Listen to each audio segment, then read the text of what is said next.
जय श्री कृष्ण मित्रों, मैं सोगडाबास एक बार फिर आप सभी का हमारे YouTube channel test paper live M online classes पर हार्दिक स्वागत करता हूं। आपको पता था कि हम पढ़ रहे थे सिजोफ्रेनिया पढ़ रहे थे। उससे पहले हम आपको बता दें कि लास्ट क्लास में हमने क्या पढ़ा था। लास्ट क्लास में हमने डिस्कस किया था कि सिजोफ्रेनिया क्या होता है, ऐसी कौन सी वजह होती हैं जिनकी वजह से सिजोफ्रेनिया हो जाता है और इसकी प्रीविलेंस जो है वो क्या क्या है, सिजोफ्रेनिया जो है वो किस किस प्रकार के देखने को मिलते हैं। सबसे पहले हमने पढ़ा था कि सिजोफ्रेनिया शब्द जो है इसकी उत्पत्ति जो है वो ग्रीक वर्ड सिजो और फ्रेन से हुई थी। सिजो का मतलब आपने पढ़ा था स्प्लिट और फ्रेन का मतलब पढ़ा था माइंड। मतलब आपने पढ़ा था कि सिजोफ्रेनिया शब्द जो है इसका मतलब होता है स्प्लिट ऑफ माइंड। आगे आपने पढ़ा था कि इस शब्द का प्रयोग सबसे पहले यूजीन ब्यूलर जो था स्विस साइकेट्रिस्ट उसके द्वारा किया गया था। आगे आपने पढ़ा था कि सिजोफ्रेनिया जो है उसे पहले डिमेंशिया प्रीकॉक्स नाम से जाना जाता था। डिमेंशिया प्रीकॉक्स के नाम से सिजोफ्रेनिया को पहले जाना जाता था। डिमेंशिया का मतलब होता है लॉस ऑफ मेमोरी और प्रीकॉक्स का मतलब होता है ऑनसेट, सडन ऑनसेट। अचानक से यदि आपकी मेमोरी में कोई बदलाव आ जाता है तो उसे भी आपने नाम पहले सिजोफ्रेनिया ही दिया था। आगे आप पढ़ रहे थे कि सिजोफ्रेनिया जो है उसकी परिभाषा किस प्रकार से बनती है। तो आपने कहा था कि सिजोफ्रेनिया की परिभाषा याद करने के लिए आपको एक शब्द याद करना था BAT। उसके हिसाब से आपने परिभाषा कुछ इस प्रकार से बनाई थी कि schizophrenia is a group of disorder. Schizophrenia is a group of disorder which characterized by disturbance in behavior, affect, mood, emotion and thinking. व्यक्ति की सोच, अफेक्ट, मूड तथा बिहेवियर में होने वाले परिवर्तनों से संबंधित कोई जो बीमारियों का ग्रुप है उसे ही आपने नाम दिया था सिजोफ्रेनिया। उसे क्या नाम दिया था आपने? सिजोफ्रेनिया। आगे हम बात कर रहे थे कि सिजोफ्रेनिया जो है कौन कौन सी वजह से होता है। तो आपने कहा था कि कोई एग्जैक्ट इटियोलॉजी जो है वो सिजोफ्रेनिया की नहीं है, पर बहुत सारे फैक्टर जो हैं वो मिलकर ये बीमारी खोज कर देते हैं। जैसे आपने पढ़ा था कि कोई जेनेटिक फैक्टर हो सकता है, इसके अलावा कुछ रासायनिक फैक्टर जो हैं वो हो सकते हैं। आपने कहा कि लो IQ लेवल जो है वो भी इसके लिए जिम्मेदार होता है। इसी के अलावा आपने ये भी पढ़ा था कि लो सोशियो इकोनॉमिक बैकग्राउंड यदि आपका है तो वो भी इस बीमारी को लीड करता है। आगे आपने पढ़ा था कि क्या प्रीविलेंस है। तो आपने कहा था कि सिजोफ्रेनिया जो है वो 1000 में से 1% लोगों के अंदर देखने को मिलेगा। फिर आगे आप पढ़ रहे थे कि सिजोफ्रेनिया कितने प्रकार का होता है, टाइप्स ऑफ सिजोफ्रेनिया। तो आपने पढ़ा था कि सिजोफ्रेनिया जो है उसे आपने एक ट्रिक से याद किया था। आपने पढ़ा था कि ICD-10 के अनुसार सिजोफ्रेनिया जो है वो F20 से F29 के अंदर आप इसकी स्टडी करते हो, जिसमें आपने कहा था कि F20 के अंदर आप सिजोफ्रेनिया की स्टडी करते हो। F20 में किसकी स्टडी करते हो? सिजोफ्रेनिया की। इसे याद करने के लिए आपने कुछ इस प्रकार से पढ़ा था कि F20 के अंदर आप सिजोफ्रेनिया पढ़ते हो तो F20 0 से आपने स्टार्ट करना था 1 2 3 4 5 और 6, इतना सा आपने याद करना था। आगे आपने याद किया था PHC, वो भी किसकी? यूपी की, और रहने वाले राजस्थान स्टेट। ऐसे करके आपने इस ट्रिक के द्वारा इसे आसानी से याद कर लिया था और ये क्लासिफिकेशन आपको आसानी से याद हो गया था। आपने कहा था 20.0 जो था वह पैरानॉइड सिजोफ्रेनिया, 1 के लिए आपने हिवेफ्रेनिक या डिसऑर्गेनाइज्ड सिजोफ्रेनिया का नाम दिया था, 2 के लिए आपने कैटाटोनिक सिजोफ्रेनिया प्रयोग किया था, 0.3 के लिए आपने अनडिफरेंशिएटेड सिजोफ्रेनिया, 0.4 के लिए आपने जो किया था, ठीक है, वो क्या था? पोस्ट सिजोफ्रेनिक डिप्रेशन, और 5 के लिए रेजिडियल और 6 के लिए जो था सिंपल या लेटेंट सिजोफ्रेनिया। आगे आपने कहा था कि 8 और 9 जो होता है, ठीक है, 8 के अंदर अदर आता है और 9 के अंदर जो है वह अनस्पेसिफिक सिजोफ्रेनिया की आप अध्ययन करते हो। आगे आपने कहा था कि F21 जो होता है उसमें सिजोटाइपल जो डिसऑर्डर हैं उनका आप अध्ययन करते हो। इतना आपने पढ़ा था। आज हमें पढ़ना था कि सिजोफ्रेनिया जो है उसके सिम्टम्स क्या क्या होते हैं, कौन कौन से साइन सिम्टम जो आते हैं, हमें कैसे पता चलेगा कि एक पेशेंट जो है वह सिजोफ्रेनिया से ग्रसित है। तो बहुत सारी थ्योरियों के बाद में ये पाया गया कि सिजोफ्रेनिया क्या था? Group of disorder. सिजोफ्रेनिया क्या है? Group of disorder. सिंपल सी बात है, जब ग्रुप ऑफ डिसऑर्डर है या ग्रुप ऑफ डिजीज है, डिजीज का ही भी ग्रुप है, तो सिंपल ही बात है कि सिम्टम्स जो है वो भी बहुत ज्यादा देखने को मिलेंगे। तो इसी को ध्यान में रखते हुए सबसे पहले आपका यूजीन ब्यूलर जो था, अकॉर्डिंग टू यूजीन ब्यूलर,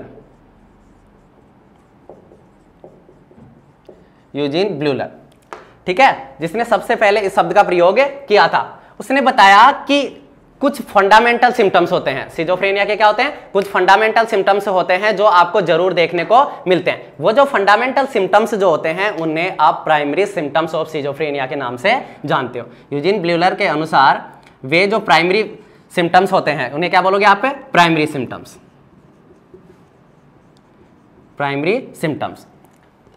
सिम्टम्स जो होते हैं उन्हें आप फंडामेंटल सिम्टम्स भी बोल सकते हो, फंडामेंटल सिम्टम्स। और इन्हीं फंडामेंटल सिम्टम्स जो होते हैं इन्हें आप चीफ सिम्टम्स ऑफ सिजोफ्रेनिया के नाम से भी जानते हो, चीफ सिम्टम्स ऑफ सिजोफ्रेनिया।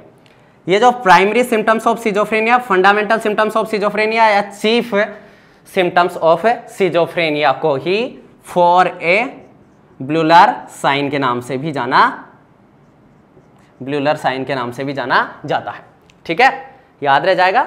सबसे पहले हम पढ़ रहे थे साइन सिम्टम ऑफ सिजोफ्रेनिया। हम क्या पढ़ने जा रहे हैं? साइन सिम्टम ऑफ सिजोफ्रेनिया, जिसमें आपने पढ़ा कि अकॉर्डिंग टू यूजीन ब्रुलर के अनुसार जो सिजोफ्रेनिया है उसके कुछ सिम्टम्स हैं जिन्हें आप प्राइमरी सिम्टम्स, फंडामेंटल सिम्टम या चीफ सिम्टम्स के नाम से जानते हो, और उन्हें आप फोरेब्रुलर सिम्टम्स के नाम से जानते हो। फोरेब्रुलर सिम्टम्स का मतलब यहाँ क्या है? फोरेब्रुलर सिम्टम्स का मतलब यहाँ ये है कि आने वाले जो सिम्टम्स हैं वो 4A से, 4A, ठीक है, शुरुआत हो रही है ए से, और वो भी कितनी बार? 4 बार। तो याद करने के लिए आप सिंपली पहले यहाँ पे ए लिखोगे। ठीक है, 1, 2, 3 और 4, 4 टाइम आपने ए लिखा। इन ए का मतलब क्या होता है? इन ए का मतलब क्या होता है? वही सिम्टम्स होते हैं प्राइमरी सिम्टम्स। वही क्या होते हैं? Primary symptoms. जैसे कि हम बात करें, सबसे पहला है ऑटिज्म, सबसे पहला है ऑटिज्म, दूसरा है एम्बीवेलेंस, एम्बीवेलेंस, तीसरा है एसोसिएटिव डिस्टर्बेंस, एसोसिएटिव डिस्टर्बेंस, और तीसरा जो चौथा जो है वह है अफेक्टिव इनएप्रोप्रिएट, इनएप्रोप्रिएट, या इसे आप एसोसिएटिव लूजनेस भी बोल सकते हैं। याद रह जाएगा। सबसे पहले हम पढ़ रहे हैं प्राइमरी, फंडामेंटल, चीफ और फोरेब्रुलर सिम्टम्स ऑफ सिजोफ्रेनिया। दिए किसके द्वारा गए थे? यूजीन ब्रुलर के द्वारा। ठीक है, किस नाम से जाना जाते हैं? फोरेब्रुलर साइन के नाम से, क्योंकि ब्रुलर ने दिए थे और फोरे इसके अंदर आते हैं, इसलिए सिंपली आप बोलोगे फोरेब्रुलर साइन। होते कौन कौन से हैं? आपने कहा ऑटिज्म, एम्बीवेलेंस, एसोसिएटिव लूजनेस और अफेक्टिव इनएप्रोप्रिएट। इन सब के बारे में हमने पहले ही क्लास के अंदर पढ़ लिया था। जो कॉमन एटियोलॉजी हमने पढ़ी थी उनके अंदर आपने इन सब के बारे में पढ़ा था। फिर भी मैं आपको ब्रीफली एक बार दोबारा बता देता हूं। ऑटिज्म का मतलब आपने क्या पढ़ा था? ऑटिज्म में आपने क्या पढ़ा था कि ऑटिज्म एक ऐसी कंडीशन होती है, एक ऐसी कंडीशन होती है जिसके अंदर व्यक्ति जो है वह डे ड्रीमिंग करता है। क्या करता है? डे ड्रीमिंग, अपने ही विचारों के अंदर खोया हुआ रहता है, उसे बाहर की दुनिया से कोई मतलब नहीं होता है। मतलब आपने कहा था कि ऐसे बच्चे जो समाज के अंदर, सोसाइटी के आसानी से कम्युनिकेट नहीं कर पाते हैं, उन बच्चों के लिए आपने जो काम में लिया था वो थी ऑटिस्टिक स्पेक्ट्रम डिजीज। क्या काम में लिया था? ऑटिस्टिक स्पेक्ट्रम डिजीज या ऑटिस्टिक स्पेक्ट्रम थिंकिंग। मतलब ऐसे बच्चे जो सिर्फ अपने ही मन के अंदर सोचते रहते हैं, बाहर क्या हो रहा है उन्हें कोई फर्क नहीं पड़ता, वो अपने सपनों की दुनिया में जीते रहते हैं, वो समाज के अंदर आसानी से कम्युनिकेट नहीं कर पाते हैं। तो आप देखोगे कि ऐसा बंदा जिसे सिजोफ्रेनिया है उसके अंदर सबसे पहले आपको देखने को मिलेगा ऑटिज्म। क्या देखने को मिलेगा? ऑटिज्म। वह जो है वह समाज के अंदर आसानी से कम्युनिकेट नहीं कर पाएगा, उसकी कम्युनिकेशन स्किल्स जो है वो कम में हो जाएंगे। दूसरी बात करते हैं हम एम्बीवेलेंस। दूसरी बात करते हैं हम एम्बीवेलेंस। एम्बीवेलेंस भी आपने पढ़ रखा है। एम्बीवेलेंस का मतलब आपने बताया था कि एक ऐसे स्टेट जिसके अंदर एक ही पर्सन, एक ऐसे स्टेट जिसके अंदर एक पर्सन है, जिसके अंदर क्या है? एक पर्सन है, एक पर्सन, इसके अंदर टू कॉन्ट्राडिक्टरी विशेष, ठीक है, पॉजिटिव और नेगेटिव, पॉजिटिव और नेगेटिव, एक ही व्यक्ति same time, same object,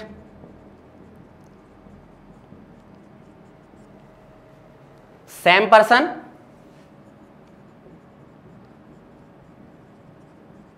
person, एक ही व्यक्ति है, सेम टाइम, उसी समय, सेम ऑब्जेक्ट, एक ही ऑब्जेक्ट के प्रति कैसी विशेष आ रही हैं, कैसी इच्छाएं आ रही हैं? Two opposite feelings. क्या आ रही हैं? Two opposite feelings. आपने बहुत बार देखा होगा कि जैसे कि एक छोटा सा बच्चा है, उसे बाप के प्रति कभी प्यार भी आ सकता है और कभी हेट भी हो सकता है। अब कभी प्यार आता है, कभी हेट होता है, ये नॉर्मल कंडीशन होती है। लेकिन एट ए मोमेंट, एक ही समय के अंदर, एक ही ऑब्जेक्ट के प्रति यदि व्यक्ति को प्यार और नफरत दोनों चीजें नजर आ रही हैं, मतलब पॉजिटिव और नेगेटिव विशेष, पॉजिटिव और नेगेटिव फीलिंग्स जो हैं वो एक ही ऑब्जेक्ट के प्रति नजर आ रही हैं, तो वह कहलाता है एम्बीवेलेंस। वह कौन सी डिजीज होती है? एम्बीवेलेंस। ठीक है, आप समझ नहीं पाते, कॉन्ट्राडिक्टरी विशेष है, आप समझ नहीं पाते कि मैं इस बंदे को कैसे समझूं, ये अच्छा है या बुरा है। कभी आपको लग रहा है कि वो सही है और एट ए मोमेंट, उसी मोमेंट आपको लगता है कि नहीं ये गलत है, उसी मोमेंट आपको लगता है कि नहीं ये गलत है। एक पल के लिए आपको उससे प्यार हो जाता है और दूसरे ही पल आपको उससे नफरत होती है। ठीक है, उदाहरण के तौर पर आप जो है हेट यू करते हुए उसके गले लग जाते हो। ठीक है, आप बोल तो रहे हो कि मुझे आपसे नफरत है, फिर भी आप उसके गले लग रहे हो। गले लगना यहां किसे इंडिकेट कर रहा है? प्यार को। गले लगना किसे इंडिकेट कर रहा है? प्यार को। और आप बोल रहे हो क्या कि मुझे आपसे नफरत है, मुझे आपसे बहुत नफरत है, और फिर भी आप जो है वो उस इंसान के गले लग जाते हो। मतलब क्या है? मतलब यही सिंपल सा था कि इंसान एक ही है, समय एक ही है, आप भी एक ही हो, लेकिन फिर भी आपके अंदर जो है वो दो अपोजिट फीलिंग्स जो हैं वो आ रही हैं। ऐसी स्थिति को ही एम्बिवेलेंस कहा जाता है। इसी स्थिति को क्या कहा जाता है? एम्बिवेलेंस कहा जाता है। एम्बिवेलेंस मतलब एक ऐसी स्टेट जो एक ही पर्सन के प्रति दिखाई दी जाती है या एक सेम ऑब्जेक्ट या सिचुएशन के प्रति यदि आपके अंदर दो अपोजिट फीलिंग्स प्रेजेंट होती हैं तो वह कहलाती है एम्बिवेलेंस। वह स्थिति क्या कहलाती है? एम्बिवेलेंस। नेक्स्ट बात करते हैं एसोसिएटिव डिस्टर्बेंस या लूजनेस। एसोसिएटिव डिस्टर्बेंस या लूजनेस सिंपल सा है, जैसा लिखा हुआ है उसी हिसाब से। Association, group. एसोसिएशन का मतलब क्या हो गया? ग्रुप। ठीक है, बात हो रही है यहां पे विचारों की, बात हो रही है विचारों की, तो group of thought, group of thought. ठीक है, हर व्यक्ति के अंदर विचारों का बहुत बड़ा एक ग्रुप जो है वह पाया जाता है। ठीक है, मैं आपके बारे में क्या सोचता हूं, आप मेरे बारे में क्या सोचते हो। एक भी व्यक्ति के प्रति, एक ही चीज के प्रति जो है वो बहुत सारे विचार जो हैं उसके दिमाग के अंदर मौजूद होते हैं। सिंपली बात। अब आपने कहा कि उन विचारों में यदि क्या नहीं हो, कनेक्शन नहीं हो, उन विचारों में क्या नहीं हो, कनेक्शन नहीं हो, उन विचारों में कनेक्शन नहीं हो, आप उनमें क्या नहीं हो, कनेक्शन नहीं हो, एक टॉपिक से दूसरे टॉपिक के ऊपर जो है वो विचार जा रहे हो, एक टॉपिक से दूसरे टॉपिक के ऊपर विचार जा रहे हो। जैसा कि आपने पढ़ा था कहां? फ्लाइट ऑफ आइडियाज में। कहां पढ़ा था? फ्लाइट ऑफ आइडियाज में। फ्लाइट ऑफ आइडियाज में भी आपने क्या कहा था कि इसके अंदर भी एक, ये भी थॉट डिसऑर्डर है, ये भी क्या है? थॉट डिसऑर्डर, जिसके अंदर क्या हो रहा है, इंसान जो है उसके विचार जो हैं एक जगह से दूसरी जगह पर जा रहे हैं, एक जगह से दूसरी जगह पर जा रहे हैं। यदि आप इन्हें सिंपली याद करो तो ऑटिज्म की जगह आप डे ड्रीमिंग भी याद कर सकते हो और एसोसिएटिव डिस्टर्बेंस या लूजनेस की जगह आप फ्लाइट ऑफ आइडियाज भी याद कर सकते हो। वजह क्या रहेगी? वजह यह रहेगी कि एसोसिएटिव का मतलब होता है ग्रुप, एसोसिएटिव का मतलब ग्रुप, समूह, और लूजनेस, उसके अंदर जो है वह लूजनेस आ जाती है, मतलब आप जोड़ नहीं पाते, एक विचार को दूसरे विचार के साथ आप जोड़ नहीं पाते। जब आप एक बात को किसी दूसरी बात के साथ में कनेक्ट नहीं कर पाओगे तो सिंपली क्या होगा? आप दूसरे टॉपिक पे चले जाओगे। सिंपली सीधी सी बात है कि एक टॉपिक के बाद आपको दूसरी बात बढ़ानी थी। ठीक है, कि हाँ आप मुझे अच्छे लगते हो, आप मुझे अच्छे लगते हो। अब आगे आपको बात करनी है, अच्छे लगते हो, क्यों लगते हो, क्या है, आगे आपको बात करनी है। लेकिन क्या हो गया? आपकी जो थॉट थी, जो ग्रुप था, उसके अंदर क्या आ गई? लूजनेस। अब आप इस चीज को बांध नहीं पाए, अब आप इस चीज को बांध नहीं पाए। फिर आप बोल रहे हो कि कल हमने ये किया था, परसों हम वहां गए थे, ठीक है, हमारा रिजल्ट आ गया। ये सारी चीजें, मतलब आप एक टॉपिक से दूसरे टॉपिक के ऊपर जंप लगा रहे हो। वजह सीधी सी बात है, थिंकिंग डिसऑर्डर। आपकी जो सोच थी, आपका ग्रुप ऑफ जो थॉट था, उसे आप क्या नहीं कर पा रहे हो? एक जगह जोड़ नहीं पा रहे हो। ठीक है, सिंपल सी चीज है, कनेक्शन नहीं हो रहा है। और फाइनली चौथा जो देखने को मिलेगा वो होगा affective inappropriate, inappropriate affect. Inappropriate affect, नाम से ही पता था, इनएप्रोप्रिएट अफेक्ट, प्रभाव। आपने क्या कहा था? अफेक्ट और मूड। अफेक्ट क्या बताया था? At a moment, at a moment जो है स्टिमुलाई के खिलाफ आपके दिमाग में बनने वाली स्थिति जो थी वह क्या थी? अफेक्ट थी। वह क्या थी? अफेक्ट थी। अब आपने कहा इनएप्रोप्रिएट। इनएप्रोप्रिएट मतलब कंडीशन के हिसाब से। एनवायरमेंट जो है वह कैसा अफेक्ट मांग रहा है, एनवायरमेंट जो है वह कैसा अफेक्ट मांग रहा है, आप वैसा अफेक्ट नहीं दे पाते हो, आप वैसा अफेक्ट नहीं दे पाते हो। उदाहरण के तौर पर आप समझ सकते हो कि आप कहीं ऐसी जगह गए हो जहां पे सैड सिचुएशन है, जहां पे क्या है? सैड सिचुएशन है। अब जब सैड सिचुएशन है तो ऐसी कंडीशन में अफेक्ट क्या होना चाहिए? सैड ही होना चाहिए। सिंपल सी चीज है, अफेक्ट क्या रहेगा? सैड ही रहेगा। आपका रिएक्शन जो होगा, आपका इमोशन जो बनेगा, आपका मूड जो बनेगा, वो अफेक्ट से ही बनेगा। मूड किससे बनेगा? अफेक्ट से। तो सिंपल सी चीज है, अफेक्ट भी कैसा होना चाहिए? आपका सैड सिचुएशन के हिसाब से ही आपका अफेक्ट होना चाहिए। लेकिन इनएप्रोप्रिएट वैसा नहीं होता है। जहां पे आपको रोना होता है वहां पे आप मुस्कुरा रहे हो, और जहां पे आपको मुस्कुराना होता है वहां पे आप रो रहे हो, नर्वस हो रहे हो। ठीक है, ये था अफेक्टिव इनएप्रोप्रिएट, मतलब जिस चीज के प्रति जैसा अफेक्ट होना चाहिए वैसा अफेक्ट आप दिखा नहीं पाते हो। याद रह जाएगा, ये थे फॉर ए ब्लूलार साइन। सिंपल से हैं, कोई दिक्कत वाली बात नहीं। ऑटिज्म, एम्बिवेलेंस, एसोसिएटिव लूजनेस और अफेक्टिव इनएप्रोप्रिएट। याद रह जाएगा। ऑटिज्म को आप डे ड्रीमिंग भी बोल सकते हो, क्योंकि आपने कहा कि इसमें बंदा जो है वह क्या करता है, सपनों की दुनिया बनाता है, अपनी खुद की एक दुनिया बनाता है, बाहरी दुनिया से उसे कोई मतलब नहीं होता, वह समाज में आसानी से कम्युनिकेट नहीं कर पाता है।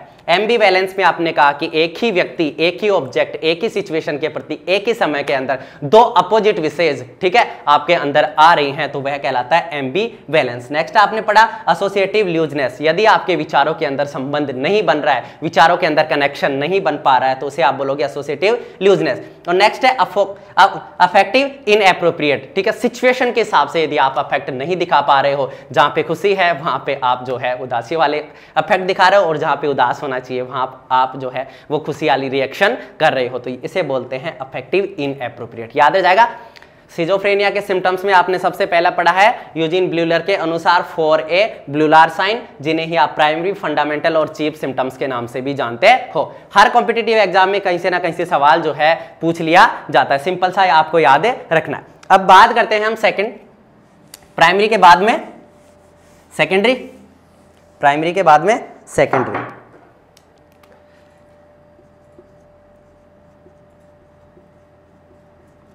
Secondary symptoms, secondary symptoms of schizophrenia, secondary symptoms of schizophrenia. Simple सी बात है, जब यूजीन ब्लूलर के अनुसार प्राइमरी और सेकेंडरी सिम्टम्स, प्राइमरी और सेकेंडरी सिम्टम्स दिए गए, तो उन्होंने बताया था कि चीफ जो फंडामेंटल जो सिम्टम्स होते हैं वो तो ये 4A ब्लूलार साइन ही होते हैं। उसके अलावा ग्रुप ऑफ डिजीज तो है, ग्रुप ऑफ डिजीज है मतलब बहुत सारे सिम्टम्स आपको नजर आएंगे, तो इन 4A को छोड़ के बाकी सारे सिम्टम्स जो हैं वो ब्लूलार के अनुसार कहां जाएंगे, सेकेंडरी सिम्टम्स में। कहां जाएंगे, सेकेंडरी सिम्टम्स में। लाइक दैट आप देख सकते हो disorder of thinking, disorder of thinking, disorder of perception, disorder of perception, disorder of attention, disorder of motor activity, disorder of consciousness, disorder of consciousness. मतलब आपको सिर्फ और सिर्फ इन 4 4A साइन को छोड़ना है, बाकी जो सारे के सारे रहेंगे वो इसके अंदर आ जाएंगे। और 4A में जैसे आपने यहां पे लिखा डिसऑर्डर ऑफ थिंकिंग, सिंपल सी बात है, डिसऑर्डर ऑफ थिंकिंग। अब आप बोल सकते हो कि सर डिसऑर्डर ऑफ थिंकिंग में तो आपने इतने सारे डिसऑर्डर पढ़ाए थे और उनमें से भी 2-3 सिम्टम्स जो हैं वो आपने ऊपर बता दिए, तो ऊपर बता दिए मतलब वो तो फंडामेंटल सिम्टम्स हो गए, उन्हें छोड़ने के बाद भी तो थिंकिंग के अंदर कई सारे डिसऑर्डर बसते हैं, थिंकिंग में उसके बाद भी तो कई सारे डिसऑर्डर बसते हैं। जैसे आपने डिल्यूजन पढ़ा था, क्या पढ़ा था, डिल्यूजन पढ़ा था, तो डिल्यूजन भी किसका डिसऑर्डर था, ठीक है, फिक्स एंड फाल्स बिलीफ था, ठीक है, तो वो भी किस में आएगा, आपके थिंकिंग के अंदर ही आएगा, तो डिल्यूजन जो है वो इसके अंदर आ जाएगा। ऐसे ही आपने कहा कि डिल्यूजन भी कौन सा, तो आप बोल सकते हो डिल्यूजन ऑफ ग्रैंडिसिटी, डिल्यूजन ऑफ परसिक्वेशन जो है वो मेनली पाया जाता है। परसेप्शन के अंदर जैसे हेल्यूसिनेशन, क्या आएगा, हेल्यूसिनेशन, तो हेल्यूसिनेशन में आप सिंपली पूछ सकते हो कि कौन सा हेल्यूसिनेशन जो है वह सिजोफ्रेनिया में कॉमनली देखने को मिलेगा, तो आपका आंसर होगा ऑडियोटरी हेल्यूसिनेशन। ऐसे ही जो है वह डिस्ट्रैक्टेबिलिटी हो जाएगी, क्या हो जाएगी, डिस्ट्रैक्टेबिलिटी, आप अटेंशन जो है वो नहीं दे पाओगे। मोटर एक्टिविटी में आपने पढ़ाई था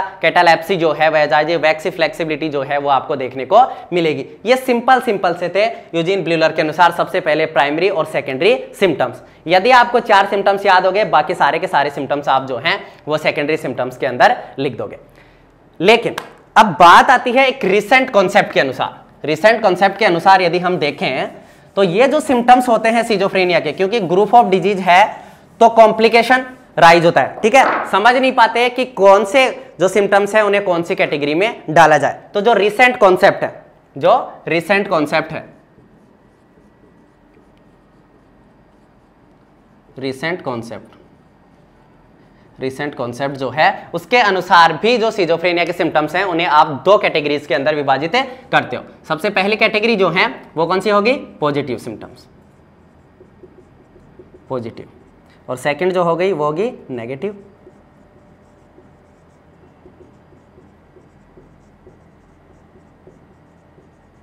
सिम्टम्स।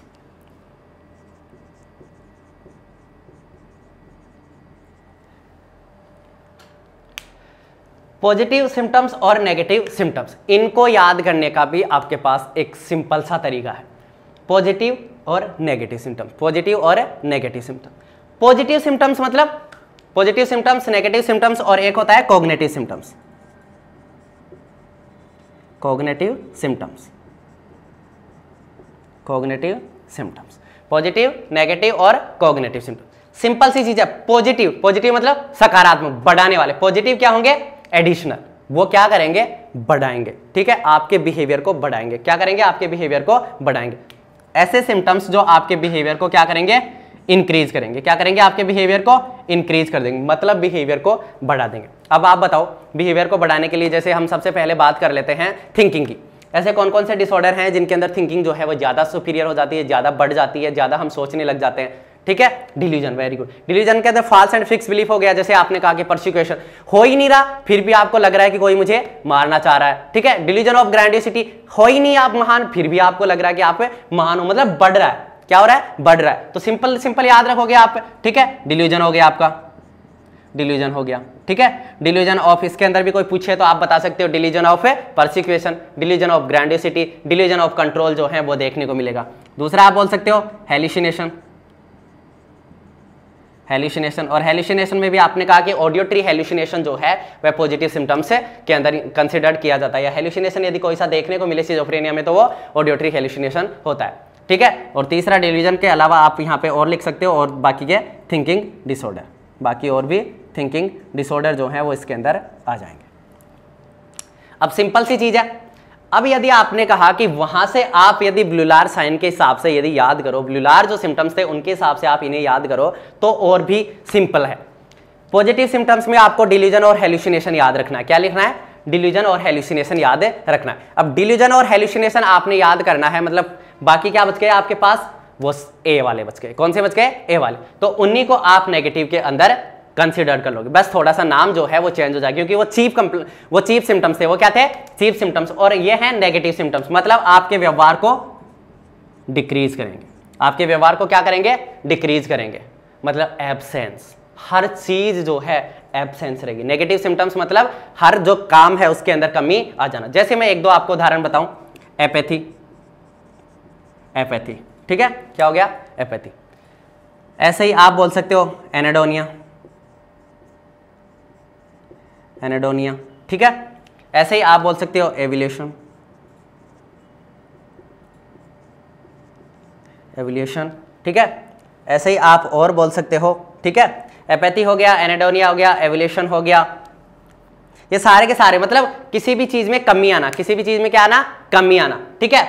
अब हर जगह absence, A for absence, absence, absence, ठीक है? मतलब lack of motivation, lack of motivation. आप जो है वो किसी से प्रेरित नहीं हो रहे, आप जो है वो किसी से भी प्रेरित नहीं हो रहे। कोई चाह रहा है कि आप ऐसा काम करो, लेकिन आपके अंदर कोई फर्क नहीं पड़ रहा, मतलब लैक ऑफ मोटिवेशन। आपके अंदर मोटिवेशन है ही नहीं, आपके अंदर जो है वो मोटिवेशन नहीं है, ठीक है?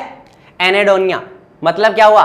प्लेजरेबल इवेंट है, प्लेजरेबल इवेंट है, आपको खुश होना चाहिए, आपका रिजल्ट आया है, ठीक है? आपको बच्चा हुआ है, कुछ भी कोई पॉजिटिव चीज है, आपको खुश होना चाहिए, पर उस प्लेजेबल इफेक्ट को भी आप जो है वो प्रदर्शित नहीं कर पा रहे हो। खुशी के समय भी आप खुश नहीं हो पा रहे हो, ठीक है? एपैथी, एब्सेंस ऑफ, आपके अंदर जो है एब्सेंस है, इमोशन वगैरह जो है वो क्या रहेंगे? आपके अंदर एब्सेंस रहेंगे। तो इसके अंदर भी आपको ऐसे ही याद रखना है कि सारी चीजें जो हैं वो एब्सेंस रहेंगी। आपने कहा डिक्रीज, मतलब डिक्रीज हो रहा है, हर चीज क्या हो रही है आपके अंदर? डिक्रीज हो रही है। आपकी मोटर एक्टिविटी, जैसे इसके अंदर आप देखो यहाँ पे एक्साइटमेंट,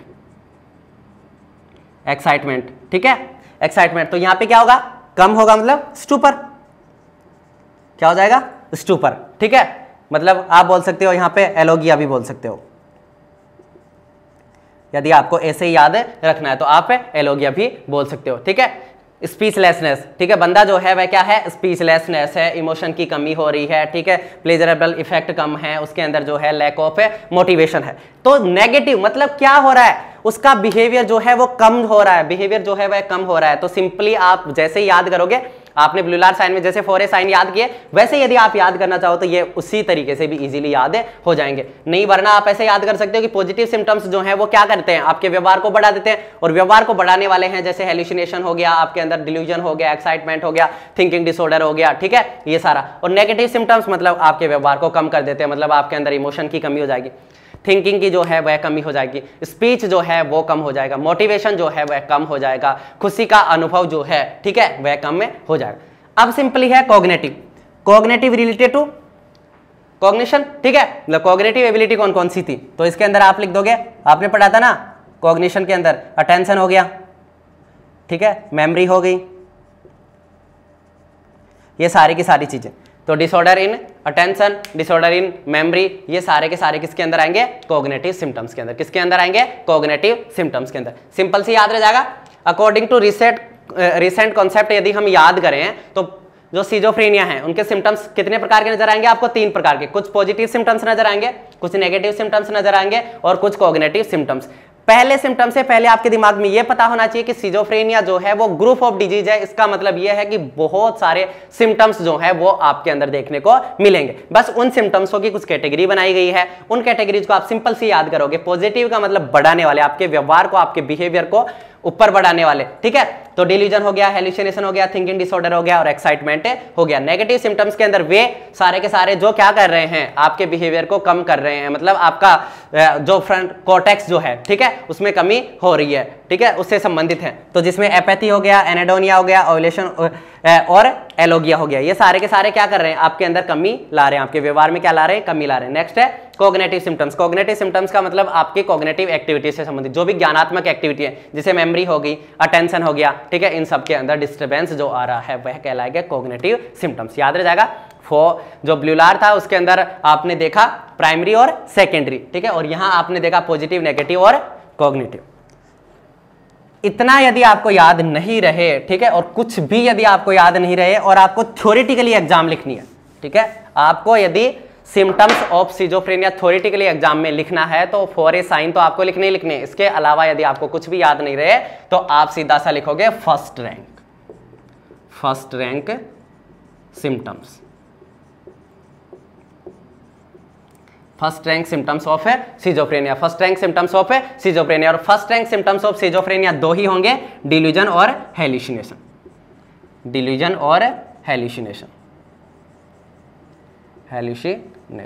ये तो आपको याद ही रह जाएगा, ठीक है। आपको सिंपल बताना है कि first rank symptoms of schizophrenia जो होता है वो डिल्यूजन और हेलुसिनेशन होता है। कहने का मतलब मेरा ये था कि सिजोफ्रेनिया यदि किसी बंदे को हुआ है तो उसके अंदर डिल्यूजन और हेलुसिनेशन जो है वह कॉमनली देखने को मिलेगा।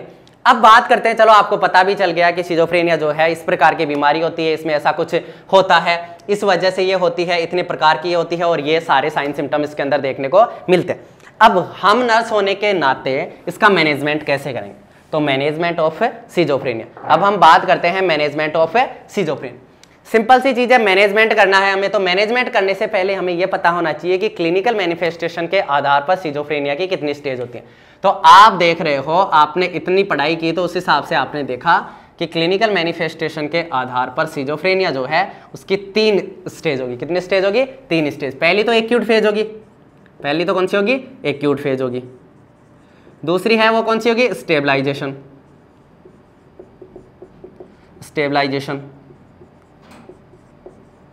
और तीसरी जो होगी स्टेबल या मेंटेनेंस।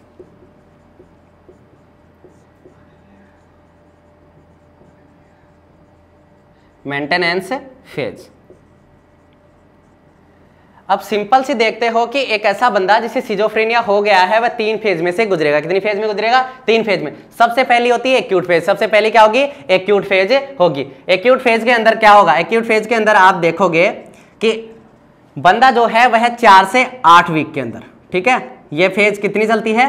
4 से 8 वीक तक। कब तक चलेगी? 4 से 8 वीक तक ये फेज चलेगी। इसके अंदर आपको जो है वह क्या, इमीडिएट ट्रीटमेंट की आवश्यकता होगी, इमीडिएट ट्रीटमेंट की आपको आवश्यकता होगी, इमीडिएट ट्रीटमेंट की आपको आवश्यकता होगी, ठीक है। एक्यूट फेज जो है वह 4 से 8 वीक तक चलने वाली एक फेज होती है जिसमें आपको इमीडिएट ट्रीटमेंट की आवश्यकता होती है, क्योंकि अचानक से आपके व्यवहार के अंदर जो है वो डिस्टर्बेंस आ जाता है। आपके व्यवहार के अंदर क्या आ जाता है?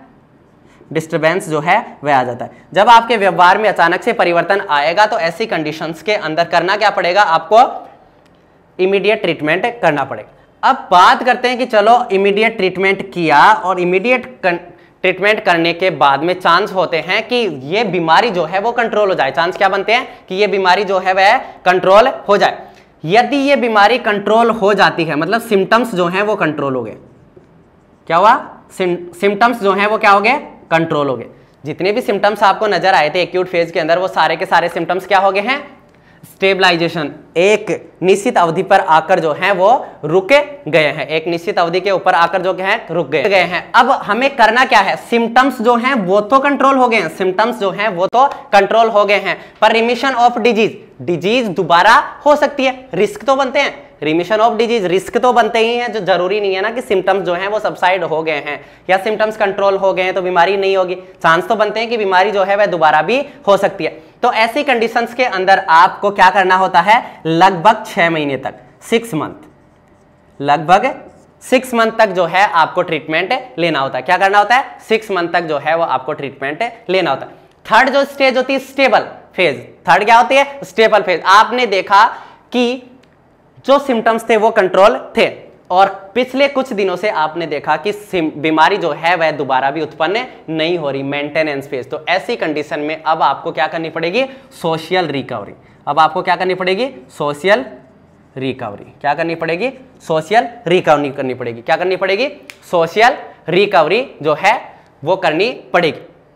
जैसे कि अब मैं आपको बताता हूं कि कैसे आप इन 3 फेजों के हिसाब से जो है वह इलाज करते हो, इन 3 फेजों के हिसाब से कैसे इलाज किया जाता है। तो जब हम मैनेजमेंट करने जा रहे हैं तो उससे पहले हमें पता होना चाहिए कि किन किन तरीकों से हम जो है वो इस बीमारी को ट्रीट कर सकते हैं। तो इस बीमारी को ट्रीट करने के लिए जो है वो हमारे पास 3 ऑप्शन होते हैं। कितने ऑप्शन होते हैं, 3 ऑप्शन। सबसे पहला ऑप्शन जो हमारे पास आएगा वो होगा, ये तीनों स्टेज तो आपको याद रह जाएंगे ना, ठीक है। तो इन्हीं स्टेजों के हिसाब से हम ना ट्रीट करते हैं। जैसे कि सबसे पहला हमारे पास जो ऑप्शन आता है वो आता है फिजिकल थेरेपी,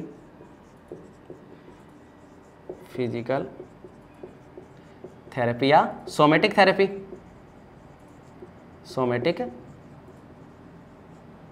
थेरेपी। अब सर जैसे आपने पढ़ा कि एक्यूट फेज है, कौन सी फेज है, एक्यूट फेज है, कब से कब तक चलेगी, लगभग 4 to 6 to 8 वीक, ठीक है, 4 से लेकर 8 वीक तक या 6 वीक तक जो है ये फेज चलती है। तो 4 से लेकर 6 या 8 वीक तक आपको ट्रीटमेंट देना होता है। आपने कहा इमीडिएट ट्रीटमेंट की आवश्यकता होती है, तो उस टाइम में आप क्या करोगे, सोमेटिक थेरेपी। क्या कर सकते हो, सोमेटिक थेरेपी का प्रयोग कर सकते हो। सोमेटिक थेरेपी में आपने क्या पढ़ना है, ईसीटी। क्या पढ़ना है, ईसीटी। मैं आपकी जानकारी के लिए बता दूं कि जो भी हम ट्रीटमेंट मॉडलिटीज पढ़ेंगे उनको हम आगे जो है वो डेस्क्रिप्टिव पढ़ेंगे। जैसे कि सारी की सारी जो आपकी फिजिकल मॉडलिटी होती हैं या ट्रीटमेंट जो मॉडलिटी होती हैं, जिनके अंदर 3 मॉडलिटी देखने को मिलेंगे आपको, फिजिकल थेरेपी या सोमेटिक थेरेपी। दूसरा आप जो पढ़ोगे वो साइको फार्मेकोलॉजी, जिसके अंदर ड्रग्स पढ़ने होते हैं। और तीसरा जो है वो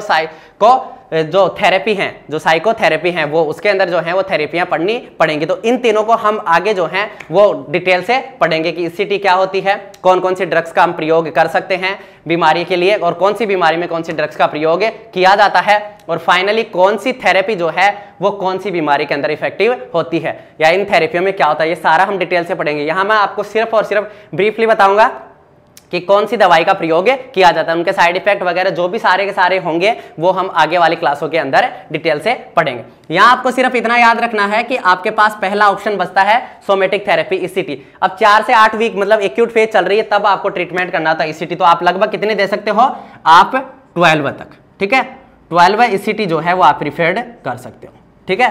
12 ईसीटी तक जो है वो आप पेशेंट को दे सकते हो, कब, 4 से 6 वीक के अंदर। एक्यूट फेज जब चल रहा होता है उस समय आप लगभग 12 तक ईसीटी जो है वो दे सकते हो। चलो दूसरा ऑप्शन जो बचता है वो आपने बोल ही दिया, साइकोफार्मेकोलॉजी।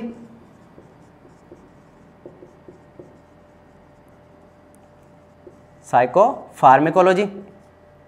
अब साइकोफार्मेकोलॉजी की बात करें तो ड्रग्स के द्वारा क्या करना है हमें, ड्रग्स के द्वारा।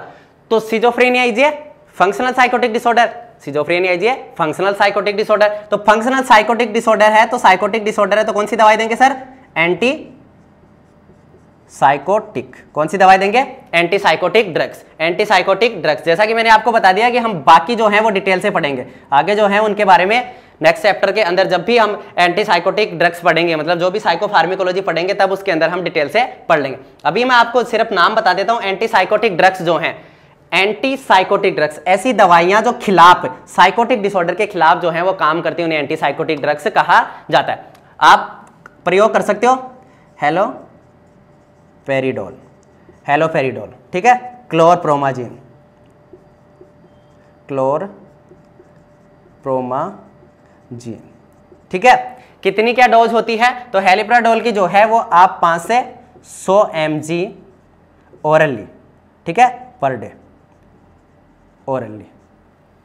और यहां आप जो है वो कितना प्रयोग कर सकते हो? लगभग 5 से 20 mg पर डे IM, 5 से 20 mg पर डे जो है वह IM आप प्रयोग कर सकते हो। क्लोरप्रोमाजीन जो है वो 300 से 1500 mg पर डे ओरली, ठीक है, आप प्रयोग कर सकते हो। 300 से 1500 mg पर डे ओरली आप इनका प्रयोग कर सकते हो। इसके अलावा अब जैसा कि एंटीसाइकोटिक ड्रग्स आप दे रहे हो, तो एंटीसाइकोटिक ड्रग्स दे रहे हो तो क्या होगा? साइड इफेक्ट तो हर चीज के होते हैं। तो यदि आपने ज्यादा प्रयोग कर लिया एंटीसाइकोटिक ड्रग्स का तो क्या देखने को मिलेगा? एक्स्ट्रा पायरिमिडल सिम्टम्स, EPS देखने को मिलेंगे। तो उन्हें ट्रीट करने के लिए आप प्रयोग कर सकते हो एंटी पार्किंसोनिज्म ड्रग्स जो हैं उनका आप प्रयोग कर सकते हो। पेशेंट को नींद नहीं आ रही है तो एंटी एंजाइलाइटिक जो है वो ड्रग्स का प्रयोग भी आप कर सकते हो, जैसे कि क्लोजिपाम जो है उनका प्रयोग आप जो है वो कर सकते हो। नेक्स्ट, अब ये हो गया साइकोफार्मेकोलॉजी, इन दवाइयों का प्रयोग कर सकते हैं या ECT का प्रयोग कर सकते हैं। और फाइनली हम जो प्रयोग कर सकते हैं वो साइकोथेरेपी का प्रयोग करेंगे। क्या करेंगे? सोशल साइकोथेरेपी का प्रयोग करेंगे, जैसे कि इंडिविजुअल थेरेपी दे सकते हैं हम पेशेंट को, CBT कॉग्निटिव बिहेवियरल जो थेरेपी है उसका प्रयोग हम कर सकते हैं, फैमिली थेरेपी आप उसे दे सकते हो, ऑक्यूपेशनल थेरेपी आप उसे दे सकते हो, म्यूजिक थेरेपी जो है उसे आप दे सकते हो। ऐसे कई सारे जो हैं वो आपके पास ट्रीटमेंट के अपॉर्चुनिटी होती हैं, उनका प्रयोग करके आप इस बीमारी को आसानी से ट्रीट कर सकते हो। और इस बीमारी को ट्रीट किया हुआ जो लेटेस्ट एग्जाम्पल जो है वह मैं आपको बता देता हूं।